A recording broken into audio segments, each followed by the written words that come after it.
পূর্বের একটি ভিডিওতে আমরা জেনেছি শেখ কামাল নয়, মেজর ডালিমের স্ত্রীকে অপহরণ করেছিল শেখ মুজিবের কাছের লোক গাজী গোলাম মোস্তফা। আর সেটার একটা ভালোই মীমাংসা দিয়েছিলেন মুজিব সাহেব। তবে তারপরও একটা সময় মুজিবের প্রতি মেজর ডালিমের ক্ষোভ জন্ম নেয়। এর কারণ কি? মুজিবের সেই মোড়লগিরির পর আসলে কি ঘটেছিল?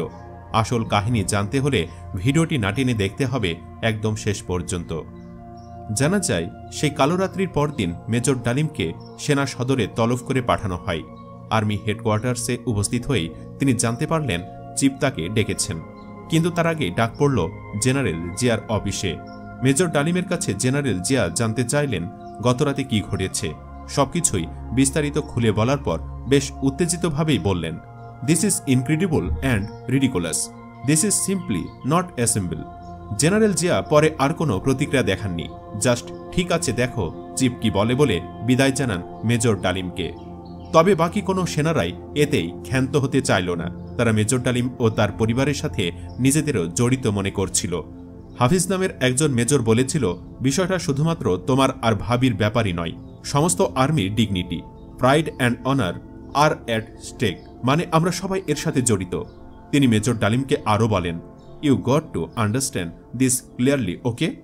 অন্যান্য সব ব্রিগেডের সাথে আলাপ হয়েছে, তারাও এ ব্যাপারে সবাই একমত। This has got to be sorted out right and proper. Sheikh Mujib কি বিচার করবে? আমরা শফিউল্লাহর মাধ্যমে দাবি জানাবো আর্মির তরফ থেকে।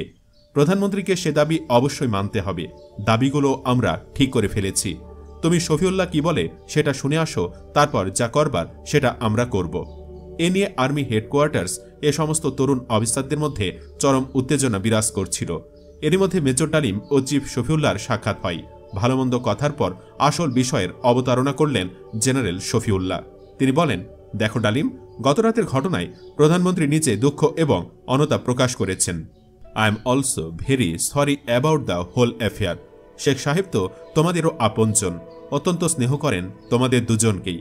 তিনি যখন চাইছেন তুমি গাজীকে মাফ করে দাও, তার সে ইচ্ছা তুমি পূরণ করবে, সেটাই তো তিনি আশা করছেন। তুমি যদি গাজীকে মাফ করো তবে তিনি খুশি হবেন, তাই নয় কি?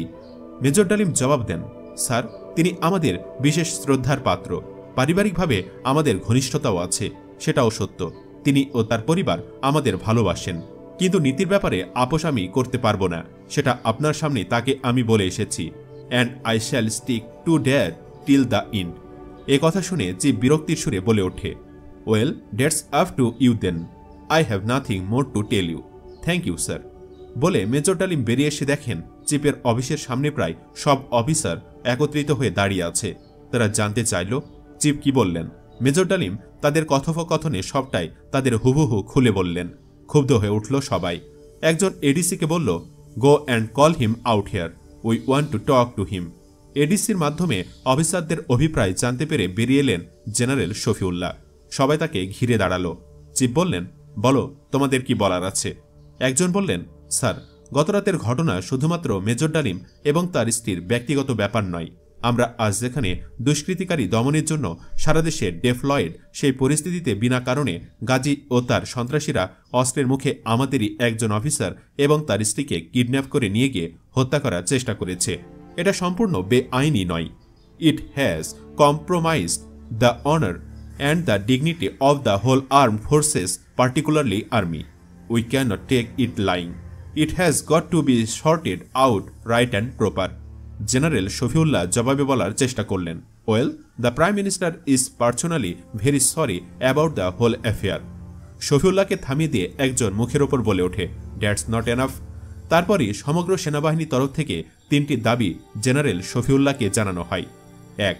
গাজীকে তার সংসদ পদ এবং অন্যান্য সমস্ত সরকারি পদ থেকে এই মুহূর্তে অব্যাহতি দিয়ে তাকে এবং তার অবৈধ অস্ত্রধারীদের অবিলম্বে আর্মির হাতে সোপর্দ করতে হবে। প্রধানমন্ত্রীকে, যাতে করে আইন অনুযায়ী তাদের সাজা হয়। 2. গতরাতের সমস্ত ঘটনা সম্প্রচার মাধ্যমগুলোর মাধ্যমে দেশের জনগণকে অবগত করার অনুমতি দিতে হবে প্রধানমন্ত্রীকে। 3. যেহেতু গাজী আওয়ামী লীগের সদস্য, সেই পরিপ্রেক্ষিতে পার্টি প্রধান হিসাবে প্রধানমন্ত্রীকে ব্যক্তিগতভাবে মেজর ডালিম এবং তার স্ত্রীর কাছে ক্ষমা চাইতে হবে। সেই সাথে চিফকে বলা হয়, আপনাকে আমাদের এই 3টি দাবি নিয়ে যেতে হবে প্রধানমন্ত্রীর কাছে এবং আগামী 24 ঘন্টার মধ্যে প্রধানমন্ত্রীকে এ দাবিগুলো মেনে নিতে হবে। এই দাবিগুলো আপনি যদি আদায় করতে অপারগ হন তবে you have got no right to sit on your chair. You will be considered not fit enough to lead this army. আর্মিদের এমন ভয়ঙ্কর হুঙ্কার শুনে ঘাবড়ে গিয়ে ঢোক গিলতে লাগলেন general Shafiullah.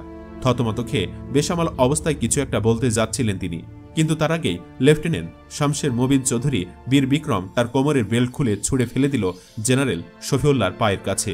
We serve the army for our pride, honour and dignity. If that is not here then I hate to serve that army any longer. উত্তেজিতভাবে উপস্থিত সবাই তার সাথে সহমত প্রকাশ করল। বাহিরের শোরগোল শুনে জেনারেল জিয়া কখন বেরিয়ে এসেছিলেন তা কেউ খেয়ালই করেনি। হঠাৎ তিনি তার গুরুগম্ভীর গলায় বলে উঠলেন, তোমরা শান্ত হও, তোমাদের সব কথা শুনেছি ও তোমাদের দাবিগুলোকে যৌক্তিক মনে হয়েছে। এই বলে তিনি জেনারেল শফিউল্লাহকে প্রধানমন্ত্রীর কাছে দাবিগুলো পেশ করতে বললেন। অতঃপর জেনারেল শফিউল্লাহ যেন ধরে প্রাণ ফিরে পেলেন, বললেন, আমি এখনো যাচ্ছি প্রধানমন্ত্রীর কাছে। বলে তখনই তিনি বেরিয়ে গেলেন গণভবনের উদ্দেশ্যে। তখন দুপুর পেরিয়ে গেছে। শফিউল্লাহ চলে যাবার পর মেজর ডালিমরাও মেসে চলে এলেন লাঞ্চের জন্য। সন্ধ্যার দিকে চিপ ফিরলেন গণভবন থেকে, সারাদিন দরবার করে। রাত ৮টার দিকে তিনি কয়েকজনকে ডেকে পাঠালেন সেনাভবনে। সেখানে কর্নেল সাফায়াত এবং ব্রিগেডিয়ার খালিদ মোশাররফও উপস্থিত ছিলেন। মেজর ডালিমরা কুশলাদি বিনিময় করে সবাই বসলেন। চিফ শুরু করলেন, আমি প্রধানমন্ত্রীকে তোমাদের দাবিগুলো জানিয়েছি। তিনি সময় চেয়েছেন। প্রাইম মিনিস্টার যখন সময় চেয়েছেন তখন তাকে সময় আমাদের দিতে হবেই। চিফের কথার মাঝে ফোড়ন কাটছিলেন কর্নেল সাফায়াত। ব্রিগেডিয়ার খালিদ নিঃসুপ বসেছিলেন। তবে মেজর ডালিমরা তখনও ক্ষুব্ধ। তাদের একজন বলে উঠলেন, স্যার, তোমাদের দাবিগুলো বলে আপনি কি এটাই বোঝাতে চাচ্ছেন যে আপনার ও আমাদের মধ্যে পার্থক্য রয়েছে? তিনি এ ধরনের কথায় একটু ঘাবড়ে গেলেন। চালাক প্রকৃতির ব্রিগেডিয়ার খালিদ অবস্থা আজ করতে পেরে শফিউল্লাহর হয়ে জবাব দিলেন, boys, don't have wrong impression. Of course we all are together. How could we be different on this issue? Major ডালিমের পাশ থেকে আরেকজন বললেন, কিন্তু স্যার, মনে হয় প্রধানমন্ত্রী আমাদের দাবি মানবেন না। সময় চেয়ে নিয়ে তিনি প্রথমত ব্যাপারটাকে এড়িয়ে যেতে চাচ্ছেন, দ্বিতীয়ত তার অবস্থানকে পোক্ত করার জন্যই সময় চেয়েছেন তিনি। যদি শেষ পর্যন্ত তিনি আমাদের দাবি মানতে রাজি না হন তবে কি করা হবে সে সম্পর্কে পরিষ্কারভাবে জানতে চাই আমরা। এমন কথা শুনে তিনজনই কোনো জবাব না দিয়ে চুপ করে বসে থাকলেন। তাদের চুপ থাকা দেখে ডালিমরা ব্যাপারটা নিজেরাই দেখবেন বলে উঠে যান। আজিজপল্লির এক বাসায় বৈঠকে বসলেন তারা। বিষয়বস্তু দাবি মানা না হলে তাদের পরবর্তী পদক্ষেপ কি হবে। অন্যান্য ব্রিগেডের সাথে যোগাযোগ করে মতামত বিনিময় করা হচ্ছিল সবসময়। রাত প্রায় 11টার দিকে খবর আসে জেনারেল শফিউল্লাহর সাদা ডাটসন কারে দুজন লোক সিভিল ড্রেসে চাদরমুড়ি অবস্থায় ২ নম্বর গেট দিয়ে বেরিয়ে ৩২ নম্বর ধানমন্ডির দিকে যাচ্ছে। একজন ইয়ং অফিসারকে মোটর সাইকেল নিয়ে গাড়িকে ফলো করতে বলা হলো। রাত প্রায় 11:30 ওই অফিসার ফিরে এসে জানালো গাড়িতে ছিলেন জেনারেল শফিউল্লাহ এবং কর্নেল সাফায়াত। তারা গিয়ে ঢুকেছিলেন শেখ সাহেবের বাসায়। রাত প্রায় 12:30 দিকে খবর আসতে লাগলো শহরে রক্ষী বাহিনীর মুভমেন্ট শুরু হয়ে গেছে। 2-2-4 মিলে গেল হিসাব। শফিউল্লাহ এবং সাফায়াত শেখ সাহেবের একান্ত বিশ্বাসভাজন বিধায় 32 নম্বরে গিয়ে আমাদের সন্ধ্যার আলোচনা সবকিছুই জানিয়ে এসেছেন। তারই পরিপ্রেক্ষিতে শহরে রক্ষী বাহিনী মোতায়েন করা হয়েছে আর্মির তরফ থেকে যেকোনো মুভের মোকাবেলা করার জন্য। নিজেদের প্রতি তার অনুকম্পা আরও বাড়াবার জন্যই ব্যক্তি পূজার এক ঘৃণ্য উদাহরণ।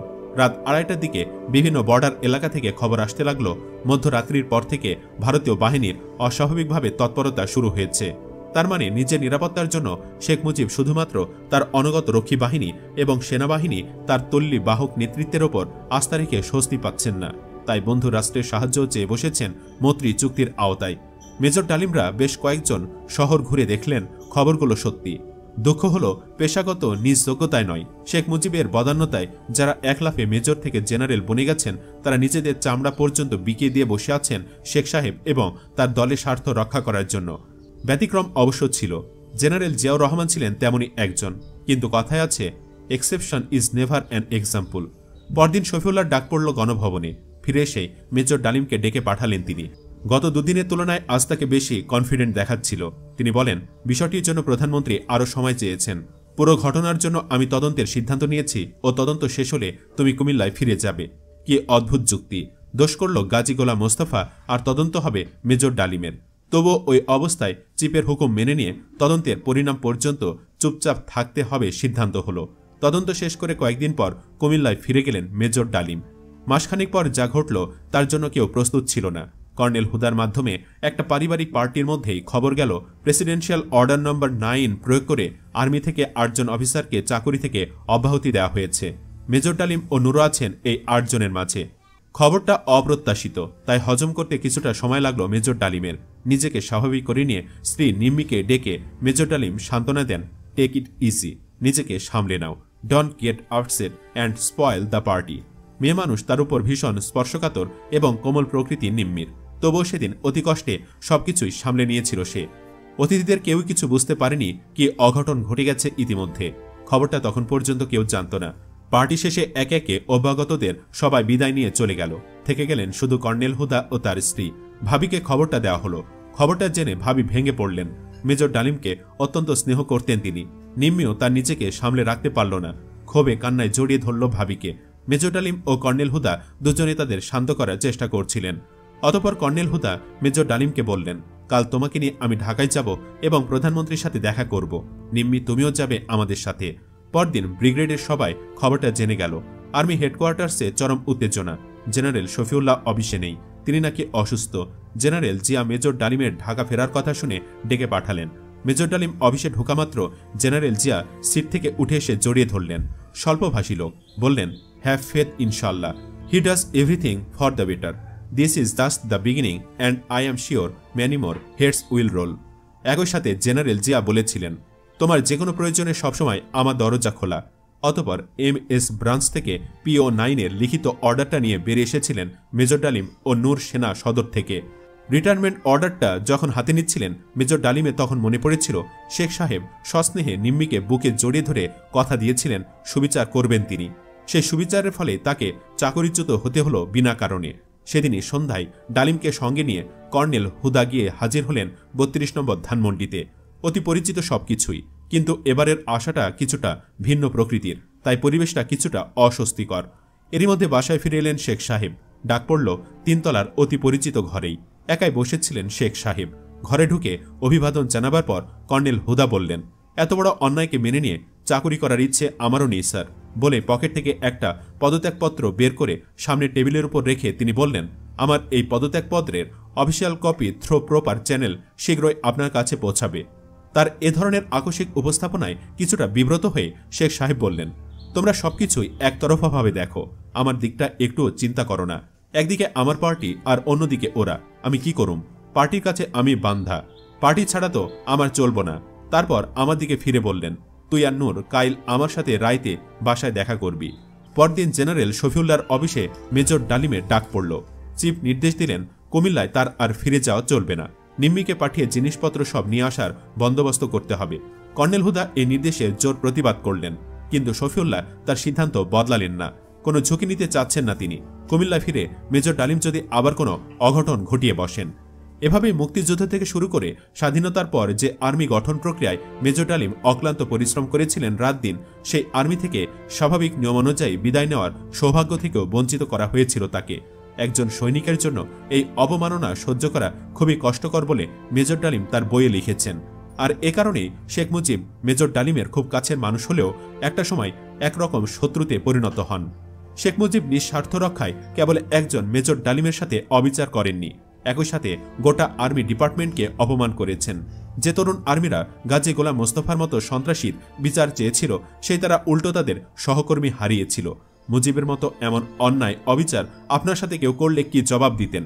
দর্শক, কমেন্টে জানাতে পারেন এ বিষয়ে আপনার মতামত।